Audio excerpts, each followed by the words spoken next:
Nous nous trouvons au musée de la Boveri, dans lequel je me suis promené bien souvent dès l'âge de 12 ans.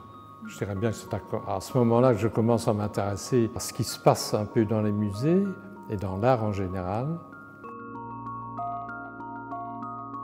Quand je vais dans un musée, j'essaye d'être interpellé par quelque chose, par une œuvre, que ce soit une sculpture ou une peinture. On voit des choses qui se sont passées avant. La part du passé, de ceux qui nous ont précédés, est très importante pour la formation de l'esprit, pour la formation de la culture, pour nous informer sur les sensations que ceux qui nous ont précédés avaient.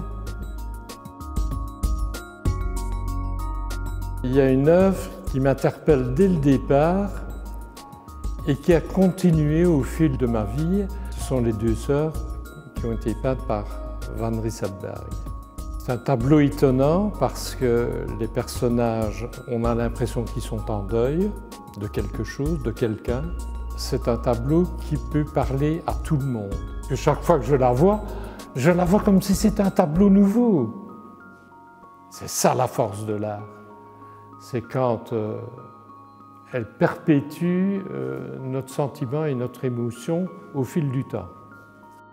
J'ai vu dernièrement dans un musée extrêmement fréquenté, les gens ne font que des selfies pour pouvoir exister par rapport à l'œuvre, pour vraiment prouver qu'ils y sont allés et qu'ils s'attribuent et qu'ils contextualisent un petit peu leur identité par rapport à ça. Le discours narcissique et infantile continue. Et c'est touchant.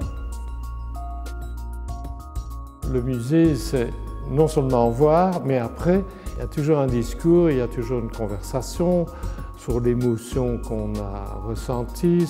Quand on sort d'un musée, on fait le bilan de sa visite.